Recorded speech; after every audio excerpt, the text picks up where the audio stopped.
Hello everyone. So today's topic is final accounts for sole proprietor business. इसमें हम सबसे पहले सीखेंगे कि ट्रेडिंग एंड पी&एल अकाउंट कैसे बनाया जाता है एक सोल प्रोप्राइटर बिजनेस का। तो सबसे पहले मैं आपको इसका फॉर्मेट बता दूं। सबसे ऊपर हम लिखते हैं trading and profit and loss account, क्योंकि हमें एक सोल प्रोप्राइटर को प्रॉफिट और लॉस उसका बताना है ईयर के एंड में, जब वो किसी भी साल जो भी अपना बिज़नेस कैरी आउट करता है तो उसके बाद वो अपना प्रॉफिट और लॉस निकालता है। और उसके लिए हम trading and P and L loss account, profit and loss account बनाते हैं। हर साल बनाना पड़ता है ये। तो इसका फॉर्मेट है trading and profit and loss account for the year ending 31 दिसंबर और 31 मार्च। मेनली 31 मार्च लिया जाता है क्योंकि अकाउंटिंग ईयर 31 मार्च होता है। इसके बाद इसके फॉर्मेट में पर्टिकुलर अमाउंट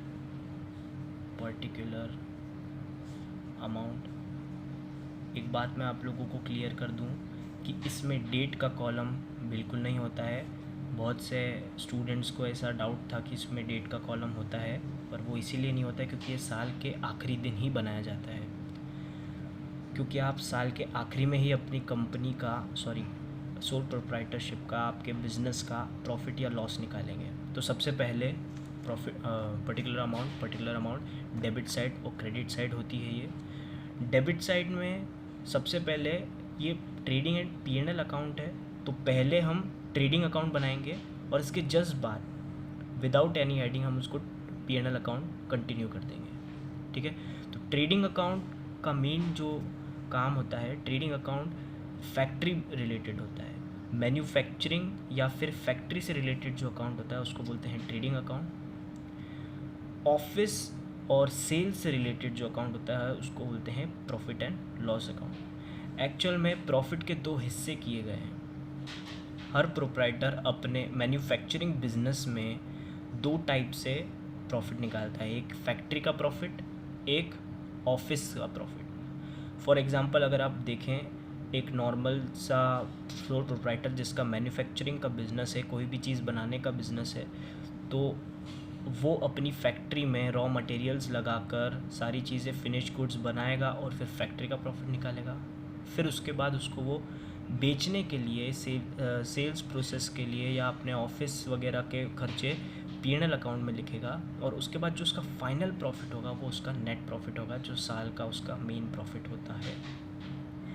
ठीक है। तो सबसे पहले हम देखते हैं ट्रेडिंग अकाउंट, जो कि फैक्ट्री का अकाउंट है, मैन्युफैक्चरिंग से रिलेटेड है।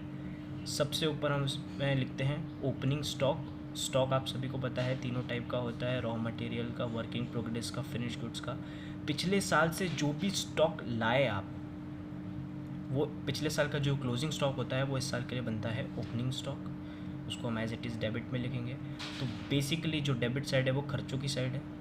खर्चों में आप जो भी परचेस करेंगे, परचेस में से परचेस रिटर्न माइनस करने के बाद जो भी नेट परचेस होगी वो अमाउंट आप बाहर कर देंगे। इसके बाद डायरेक्ट एक्सपेंसेस, जितने भी बिज़नेस के डायरेक्ट एक्सपेंसेस होते हैं वो मैन्युफैक्चरिंग या फैक्ट्री से रिलेटेड होते हैं। इसकी लिस्ट मैं आपको नेक्स्ट स्लाइड में बताऊंगा। ये डायरेक्ट एक्सपेंसेस डायरेक्टली रिलेटेड होते हैं फैक्ट्री से या फिर मैन्युफैक्चरिंग से। तो डायरेक्ट एक्सपेंसेस कौन से होते हैं ये मैं आपको फॉर्मेट के बाद बताऊंगा। ये डेबिट साइड बेसिकली खर्चों की साइड होती है, ओपनिंग स्टॉक, परचेस, और जितने भी फैक्ट्री के खर्चे हैं वो डेबिट साइड में आएंगे। क्रेडिट साइड में सेल्स, ये इनकम की साइड होती है क्रेडिट साइड, सेल्स, और साल में जो आपने बेचा माल उसके बाद जो बच जाता है स्टॉक उसको बोलते हैं क्लोजिंग स्टॉक, वो बचता है इसके बाद में। तो क्रेडिट साइड में सिर्फ सेल्स में से सेल्स रिटर्न माइनस करने के बाद जो नेट सेल्स है उस अमाउंट को आप बाहर करोगे, और क्लोजिंग स्टॉक। अब आपको बिजनेस का ग्रॉस प्रॉफिट निकालना है। ग्रॉस प्रॉफिट मतलब फैक्ट्री का प्रॉफिट, उसके लिए हम क्रेडिट में से डेबिट साइड माइनस करेंगे, और बेसिकली तो क्रेडिट साइड ही बड़ी आती है। तो डेबिट साइड में हम बैलेंसिंग फिगर में लिखेंगे ग्रॉस प्रॉफिट। अगर कभी डेबिट साइड बड़ी हो तो डेबिट में से क्रेडिट माइनस करके यहाँ पे आएगा बाय ग्रॉस लॉस। अगर डेबिट साइड खर्चे ज़्यादा हैं, इनकम कम है, तो ग्रॉस लॉस आता है। इसको हम अपोजिट साइड इसलिए लिखते हैं बिकॉज हम इसको एक तराजू की तरह इक्वल करते हैं दोनों साइड का वेट, ठीक है।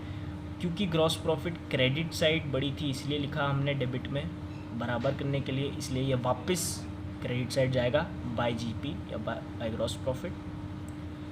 अब ये यहाँ से चालू हो गया है प्रॉफिट एंड लॉस अकाउंट, जो कि रिलेटेड होता है ऑफिस और सेल्स रिलेटेड के खर्चों और इनकम से। अब यहाँ पे आप बाय जीपी लिख के यहाँ से आप profit and loss account start करोगे। प्रॉफिट एंड लॉस अकाउंट में आप सबसे ऊपर लिखते हो indirect expenses. To indirect expenses. Indirect expenses बहुत सारे टाइप के होते हैं जो डायरेक्टली ऑफिस से या फिर आपने जो भी माल मैन्युफैक्चर किया उसको बेचने से रिलेटेड होते हैं, वो होते हैं indirect. Indirect income, credit side में आप इनकम लिखते हो क्योंकि ये वैसे भी इनकम वाली ही साइड है। आप बिज़नेस मैन्युफैक्चरिंग बिज़नेस में अगर देखें तो सबसे ज़्यादा आपको इनडायरेक्ट इनकम के नाम पे मिलेगी इंटरेस्ट ऑन इन्वेस्टमेंट, अलग अलग प्रकार की, जिसकी मैं आपको अभी लिस्ट बताऊंगा। इनडायरेक्ट इनकम बिज़नेस की डायरेक्ट इनकम नहीं होती है। बिज़नेस में, मैन्युफैक्चरिंग बिज़नेस में बिज़नेस की एक ही डायरेक्ट इनकम होती है, वो होती है सेल्स। बाकी जितनी भी बची होती है मैन्युफैक्चरिंग बिजनेस में वो सारी उसकी इनडायरेक्ट इनकम होती है, जैसे रेंट वगैरह जो भी मिले आपको। अब डेबिट में एक एक्स्ट्रा चीज़ आती है, वो है लॉसेस। बिज़नेस में बहुत सारे लॉसेस होते हैं, तो जितने भी लॉसेस होते हैं उन्हें आप डेबिट में लिखेंगे P&L के, जैसे बैड डेट्स होता है, loss by fire, loss by theft, जितने भी प्रकार के लॉस हुए हैं आपको वो आप डेबिट में लिखेंगे। वैसे ही क्रेडिट में से डेबिट माइनस करके जो भी आएगा वो आपका होगा नेट प्रॉफिट।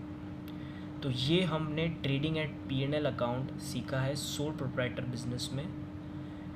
इसके बाद मैं आपको मेन बताना चाहूँगा कि डायरेक्ट एक्सपेंसेस और इनडायरेक्ट एक्सपेंसेस में आप कैसे डिफरेंशिएट करेंगे, जिसमें अक्सर बहुत ज़्यादा लोग गलती करते हैं, इसलिए आप ये देखें।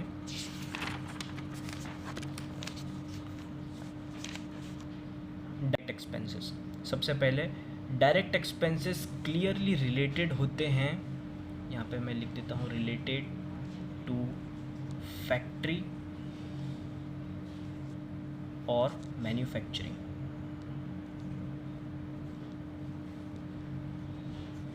फैक्ट्री और मैन्युफैक्चरिंग से रिलेटेड जो खर्चे होते हैं उन्हें बोलते हैं हम डायरेक्ट एक्सपेंसेस, जो आप ट्रेडिंग अकाउंट में लिखेंगे। Wages and salaries, wages and salaries इसलिए लिखा है क्योंकि अगर वेजेस का फर्स्ट वर्ड का प्रेफरेंस होता है, अगर फर्स्ट वर्ड में वेजेस है तो आप इसको डायरेक्ट मानेंगे, फर्स्ट वर्ड अगर सैलरी होगा तो फिर आप इसको इनडायरेक्ट मानेंगे। आप पहले इसका एक स्क्रीनशॉट ले सकते हैं, बाद में आप इसको अच्छे से पढ़ सकते हैं।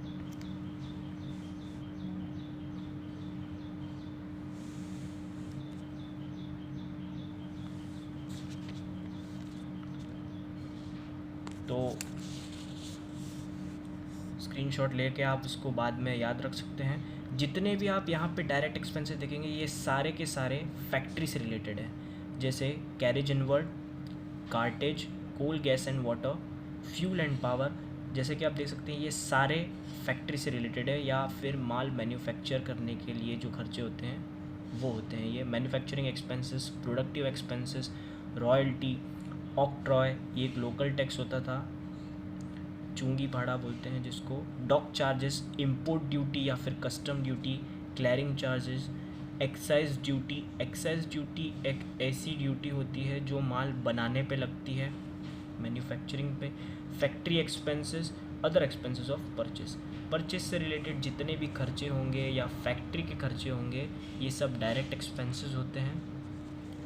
इनडायरेक्ट एक्सपेंसेस के लिए एक बहुत बड़ी लिस्ट है, आपको सारे याद नहीं करने हैं। एक्चुअल में आपको सारे याद नहीं करने हैं इनडायरेक्ट वाले, अगर आपको डायरेक्ट याद है तो बाकी के जितने भी बचे वो इनडायरेक्ट। फिर भी आपको थोड़ा बहुत याद रहे इसलिए मैं बता देता हूँ। इनडायरेक्ट एक्सपेंसेस होते हैं salaries and wages, office expenses, administrative expenses, management expenses.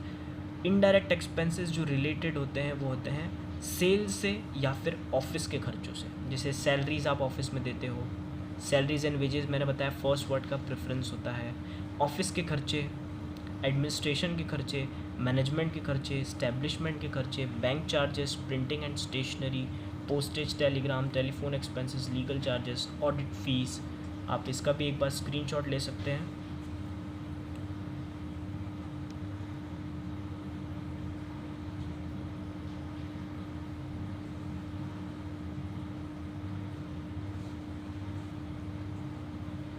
तो जैसा आप देख सकते हैं ये सारे ऑफिस से रिलेटेड खर्चे होते हैं। उसके बाद मैंने आपको P&L अकाउंट में बताया लॉसेस के बारे में। जितने भी लॉसेस होते हैं बिजनेस में वो हम P&L अकाउंट में लिखते हैं, चाहे वो कहीं का भी लॉस हो, चाहे वो लॉस फैक्ट्री से भी रिलेट कर रहा हो, लेकिन लॉसेस सारे P&L अकाउंट में होंगे। इसमें बहुत सारे लोग कंफ्यूज हो जाते हैं कि अगर फैक्ट्री में कोई लॉस हो रहा है तो भी वो उसे फिर उसमें ट्रेडिंग अकाउंट में लिखते हैं, लेकिन हमेशा याद रखना लॉसेस जितने भी टाइप के होंगे वो हमेशा किस में लिखेंगे, P&L अकाउंट में। लॉसेस होते हैं discount allowed, bad debts. Discount आप जो भी अलाउ करते हो वो आपका लॉस होता है। Bad debts, depreciation, loss by fire, loss by theft, free sample, interest on capital, donation of goods. आप चाहे फ्री सैंपल बांटो, डोनेशन करो, ये सारे भी एक तरह के लॉस ही होते हैं, क्योंकि इन सबको बनाने में आपने कुछ खर्च ज़रूर किया है और आप उसको फ्री में बांट रहे हो, इसलिए वो भी एक तरह का लॉस ही हुआ। तो इन सब को आपकी firm as a loss treat करती है। इसके आगे बढ़ते हैं। आगे मैं आपको बताऊंगा इनडायरेक्ट इनकम। ऐसी इनकम जो बिज़नेस की डायरेक्ट इनकम नहीं होती है। जैसे बिज़नेस में बहुत सारी इनकम्स होती हैं, डायरेक्टली जो बिज़नेस को पैसा कमाने में मदद करती है वो है सेल्स। इसके बाद जो भी बची वो सारी इनडायरेक्ट होती है। और इनडायरेक्ट आपको इस टाइप से मिलेगी। रेंट रिसीव्ड, जो भी आपने अगर आपके बिज़नेस का कोई भाग रेंट पे दे रखा है तो रेंट रिसीव हो जाएगा वहाँ से। Discount received. Interest on investment, जो भी पैसा आपने इन्वेस्ट किया है उससे जो इंटरेस्ट मिल रहा है वो। कमीशन, आपने अगर किसी का माल बिकवाया उससे आपको जो कमीशन मिल रहा है, commission receive. Interest on drawings. Dividend receive, अगर आपने किसी कंपनी के शेयर्स खरीद रखे हैं।